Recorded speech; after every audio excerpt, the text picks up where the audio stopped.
Birds were often seen biblically as a symbol of intuition, the birds of the air, as opposed to the fishes in the sea. That the birds of the air referred to divine ideas that are available to human beings, ideas about good, about a greater good that can come into manifestation in our world. So I was happy with these birds, and I began to wonder, well, why had they come to me and what purpose did they serve?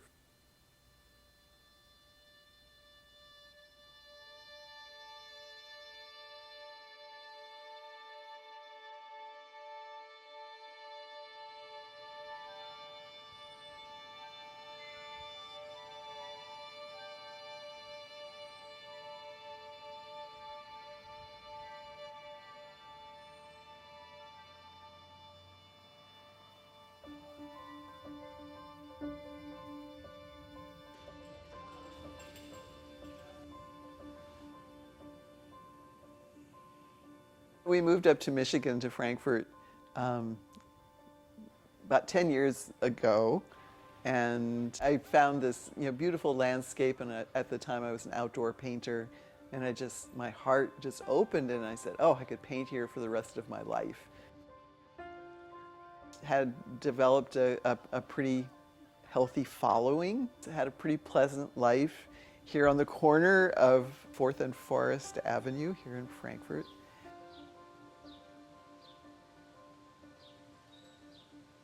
I was giving workshops, and in one of my workshops, one of the women said, oh, you would love San Miguel Day in Mexico. In February of 2015, I went for the first time and was delighted with the colors and the friendliness of the people. It was just such a warm and inviting place that just began to tug at my heartstrings. My husband hadn't come on that trip, and I was sad about that. So in November of 2016, very sick of all the election campaigning and all of that rhetoric, we decided to go to Mexico and be in San Miguel during the election. When the election turned out as it did, we were surprised because the election had been predicted to go one way and it went in the complete opposite direction. It was hard to be in San Miguel at that time because so much of the campaign rhetoric from the Republican candidate had been about building a wall and keeping people from Mexico from entering the United States.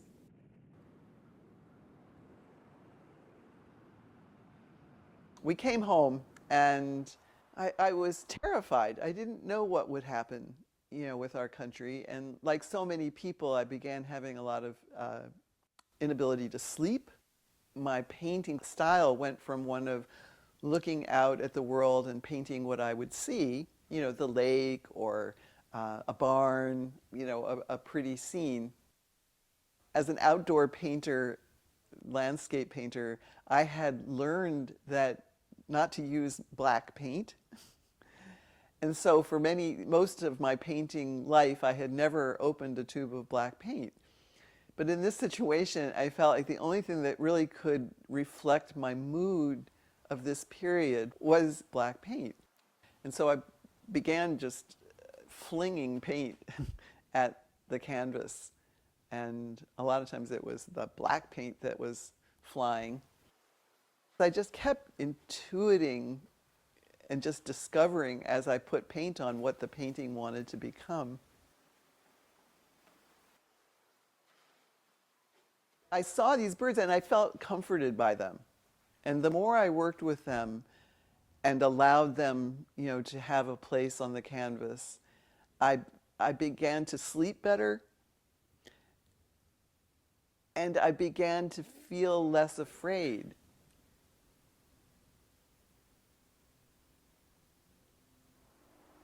In February of 2018, I went on a trip to Atlanta. I grew up in the Atlanta area, and Atlanta is where we'd moved from when we moved to Michigan. And one morning I was just stuck in traffic. We were just stuck, sitting still. It was gridlock. Just feeling the pain of our country. And wondering, isn't there some way of understanding what's going on that isn't about right and wrong?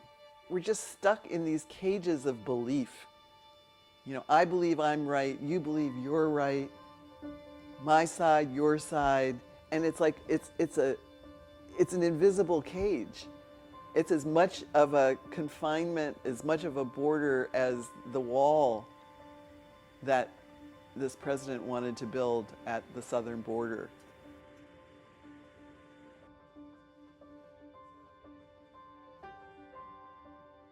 And I had this strong sense, if only we could all just take a time out and we could go sit still and open up to what this higher truth, this higher understanding might be, and let it be revealed to us. So here's where I get this big idea, you know, that what if these birds that have been coming and reassuring me and bringing me comfort and helping me sleep better at night, helping me realize that there's sort of a bigger picture, what if they've come not just to help me, but to help humanity? You know, what if there really is something that I am supposed to do with these paintings, you know, or with the birds that are coming through the paintings, that's for the world? Now, I had a background, you know, of church, of having tried in my own way to create sanctuary for people. And I know how religion can also become a cage. I'd written about church as a box, you know, where people go to find security and safety. And what would it be like to create a sanctuary, kind of like a bird sanctuary, only for humans? And I thought, yeah, you know, maybe this is what my birds are all about, reminding us that survival for birds often depends on having a refuge, a designated spot, you know, where they can go, where they can rest, where they can feed. So I guess that was the first notion of the art installation that became Birds Fly In, a Human Refuge. Well, that was a very big idea. Sometimes you can dismiss these things and say, well, who am I to think that, you know, something like this, some, you know, powerful idea like this would come to me, to little me. But I've also had the experience of having very good ideas come that have resulted in very creative manifestations. So I didn't dismiss it out of hand. In fact, that evening in Atlanta, there was a little dinner party, so I shared my idea with some friends. My first way of conceiving of it was sweet urban sit spots. And I thought of, well, if you could have a telephone booth, for those who remember what telephone booths are all about, you know, on a street corner in a city where you could go in and there would be the art, you know, some art with the birds in them, and maybe you just sit quietly for a few minutes, and that would give you the time out from the craziness of the world. Well, I was describing this, and my friend Sherry said, well, you should have a soundtrack. You could have bird song in this. And I was like, oh, that's a really interesting idea.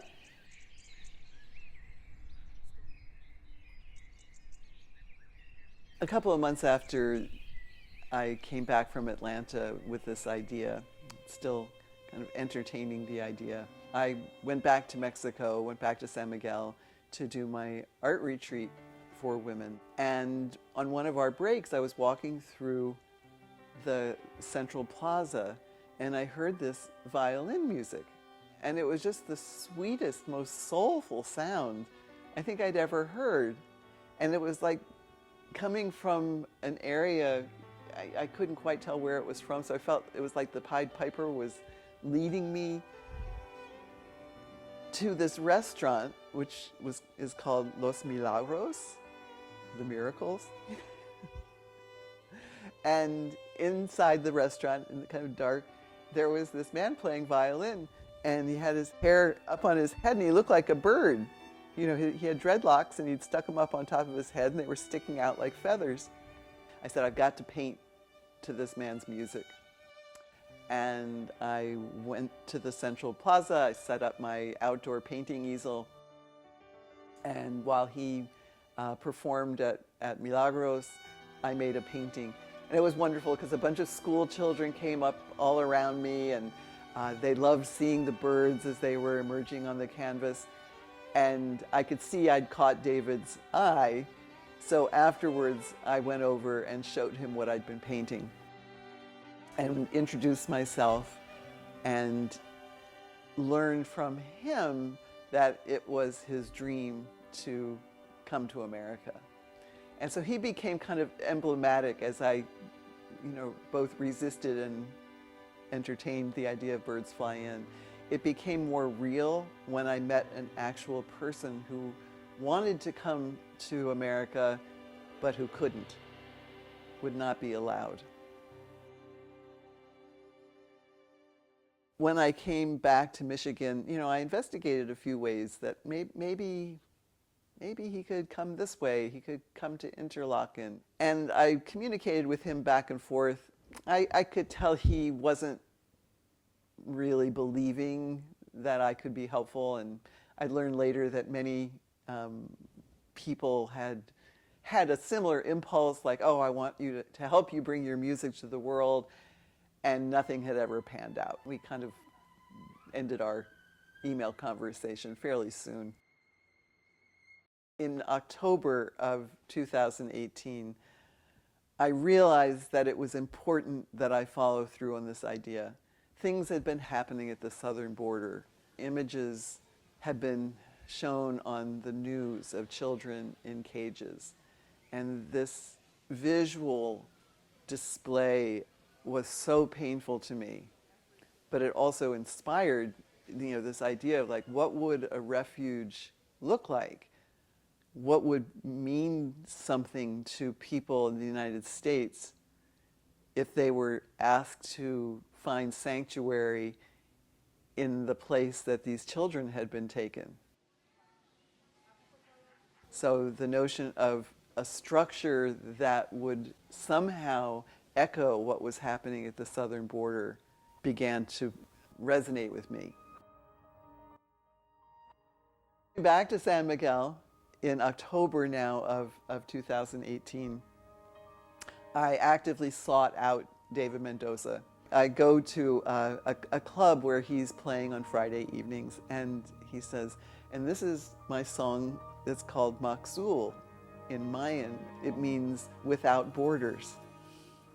And I, as I do now, got goosebumps and said, wow, this guy is tuned into this project without even knowing that there is a project. And I reintroduced myself and I said, I'm working on an art installation that will be a multimedia and will include music. And I need music that's attuned to birds. And I showed him some of the bird paintings I'd been making, and he looked and he said, oh my, he says, that's what I see when I close my eyes and play violin. I see those birds. That's what they look like. I felt that I had been guided intuitively to find him. His music came and found me, and I followed it. I went on to commission him to create an hour's worth of music that would serve as the soundtrack, so that when people were invited to come into the refuge structure, they would see these large paintings of birds and they would hear this beautiful music. And from then on, we became collaborators. He's the primary collaborator in Birds Fly In. Once I started receiving the sketches that he was creating, I began painting exclusively to this music. I'd get up in the morning, large canvas, and begin to make the marks that I had come to realize were deeply significant to me. These calligraphic black marks that seemed to me like a language that contained birds. And I began to feel like there's something that wants to be communicated in these paintings.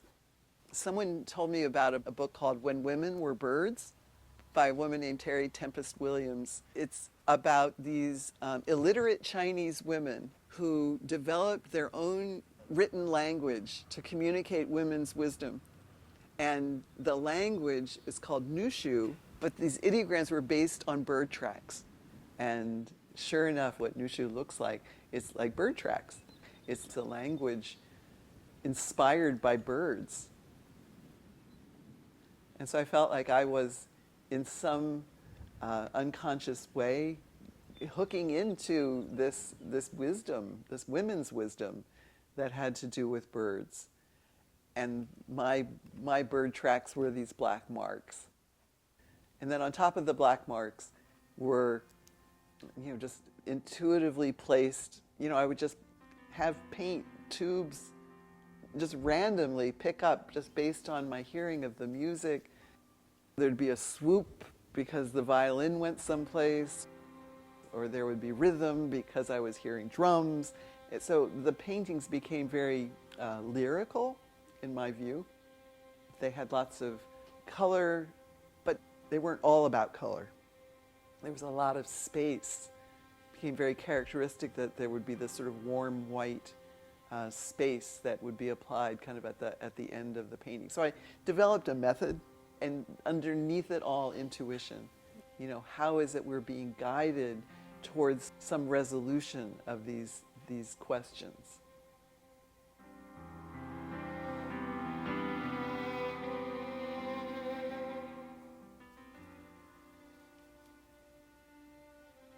One of the things about my personality that I've come to learn about over the years is that I hate asking for help. I have, coming out of my family or whatever, developed an incredible ability to be self-sufficient. And it has always seemed like a weakness to not be able to do everything myself. And that belief, that's one of those cages that I've allowed myself to be imprisoned by, this belief that I must do it alone. And somewhere along the way I heard, you alone can do it, but you can't do it alone. There's a piece of Birds Fly In that I own. I own this project. I own that this idea came to me. I own that I'm responsible for keeping it true to the original idea. But I can't do this by myself. The music was one thing. It was beautiful, to intuitively, meet this young man, to have the music just come together like magic. The other stuff, the physical manifestation, was harder. All I knew was that I thought it would be interesting to have chain link fence somehow involved, but I didn't know how to even think about a building or what the thing would look like. But there could be a bar across the top of that, and that would then make it a complete circle. My name is Rue Davison. I am married to the artist Ellie. Well, I was there when the birds first started emerging. We had some new neighbors that we wanted to meet, get to know a little bit better, so I invited Will Schley and his wife Beth to come for dinner. When they came over after dinner, I said, well, I've got this music project going on, and would you like to listen to this music? And so I played the sketches that David had been sending me, and Will was interested. I said, this project is inspired by the migration issues that are so challenging right now. And Will, being from Germany, he says, I grew up 60 miles from the East German border. As a young person, I visited family or relatives in eastern part of Germany, or East Germany at the time, and they were people just like West German people, but they didn't have all the things, and they were pretty desperate. So, yes, I'm familiar with fencing and the background of what it tried to do and not successfully. It kind of took my breath away that now another person who is from another country seems to be resonating with this project. You know, another person who is not a US citizen, but who has migrated to the United States. I mean, I'm married to one of those people. Rue is English, and Rue came over to marry me, and we had to go through all that visas and applications and pay money and all of that in order to have him come and be able to marry me. Suddenly I realized it's like, wow, this is really big. And as I described the project to Will, he said, well, you know, I'm an architect. I said, you are? Because I didn't know that at all. My specialty is, you know, designing something on the computer in 3D, so it helps people visualize what they have in their minds. I was like, well, I really need some help. You know, and I found that I was able in that context to just, because the idea was bigger than me, it wasn't about me asking for help, it was the project needing help. And his strong feelings about what was going on at the southern border allowed him just to say, I want to help. I want to be part of this. And so he became a very important collaborator in terms of helping me visualize and then Rue to construct the refuge structure using the materials that I had envisioned, the chain link fencing material.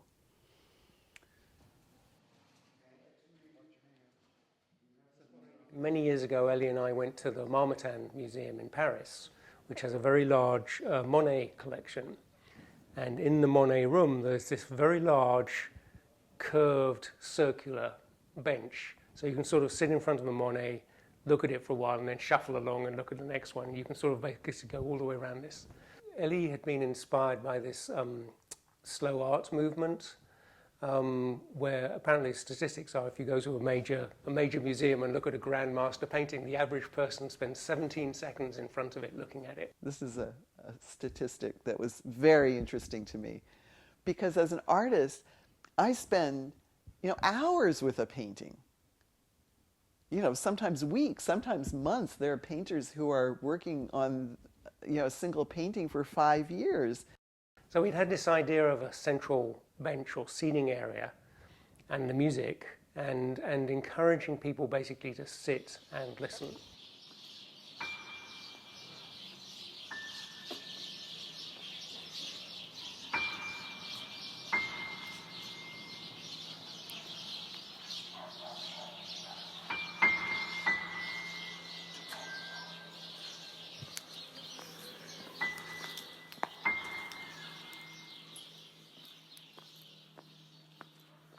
I started listening to the news, as painful as it was to listen to, and I took large sheets of loose canvas, just tacked it up on the wall, stapled it to the wall of my garage, and just grabbed these very strong colors, you know, a lot of red, and found myself just making these marks that were reflected, you know, expressing my anger and my frustration.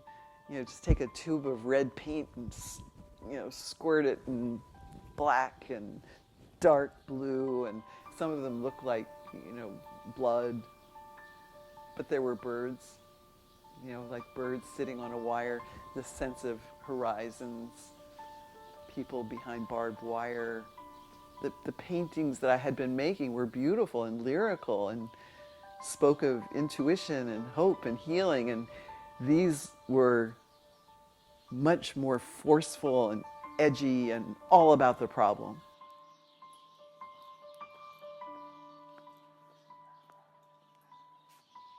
As I developed this series, I realized that these would be the backstory paintings, and they would go on the outside of the structure. Because I kept just playing with this inside, outside. The outer world is filled with human problems, like migration, like disease, like war. And then the inside is all filled with resolution, with hope, with the resources to meet these problems. Around the same time, I'd been in San Miguel a couple more times, and I learned about these shoes that were used by asylum seekers as they traveled from oftentimes Nicaragua, Guatemala, as they came north to the U.S. border, to the northern Mexican border.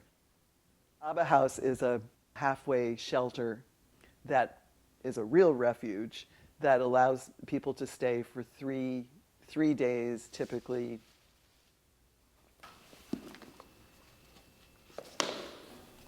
Just imagine leaving your home, probably under duress. Some of them are fleeing, imminent violence, and to basically take what you can put in a small backpack. And they give everyone who travels on a new pair of shoes. So they had collected thousands of pairs of used shoes.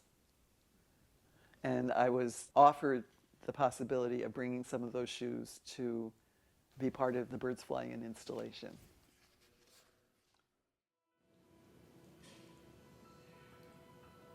We settled on a date to install the exhibit, and that date was August of 2020. As we all know, everything shut down due to the COVID-19 pandemic in March of 2020. So all of the work that had gone into Birds Fly In was now totally put on hold.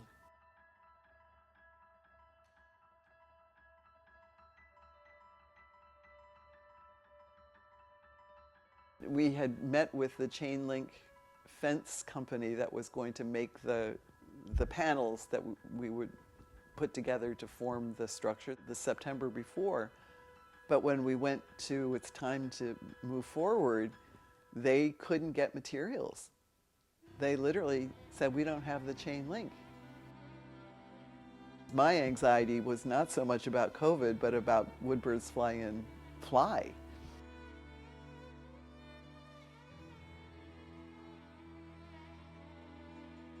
It was less than 2 weeks before the exhibit opened that we were able to finally know that we would have the chain link fence material. By August, there had been a subsidence of the virus, and with distancing and the masking, we were given permission to go ahead and install the exhibit.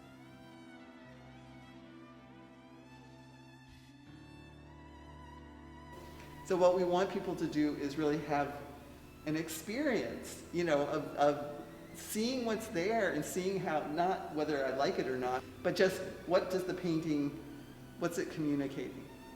And what's this music about? And what's this cage about? And then, because everyone's going to have a pencil given to them, then here's a blank page to record their response if they want to, write a few words, get some ideas.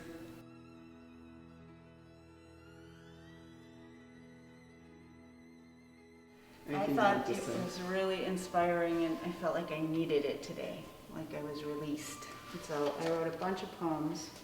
I think they're quite good. Always looking for, how Birds Fly In can grow and become more accessible to people. I got the idea, let's just translate the whole thing into Spanish. And so, again, in one of those intuitive, magical meetings, I was introduced to Marguerite Cotto, who is a native Spanish speaker who was born in Puerto Rico, but who has her own kind of migration story. And she has taken all the text from the exhibit, the things that are posted on the wall, the placards on the wall, all of the poetry, all of the essays that form the text of the catalog, and translated it with her just magnificent feel for language into Spanish. I would like to see this move to communities that have a wealth of smaller communities within them that don't often get the opportunity to see themselves expressed in art, in music, and in the written word all together. I think this program would be extraordinarily valuable, not only at other educational museums, such as the Denos Museum Center, but in community museum settings that can have that place for people to mingle that may not know how to say hello to each other or ¿qué tal? Saludos when they're out in the street. One part of Birds Fly In that I had really been hopeful for, but that ultimately didn't work out, had to do with bringing David Mendoza to perform his music live with the installation of Birds Fly In. To that end, I went through a very long and complicated and expensive visa application process to obtain a visa that would allow him to come in for that performance. U.S. Immigration denied the application on every count on the basis that it would not be a unique cultural experience. 18 pages worth. David was not given permission to enter the country.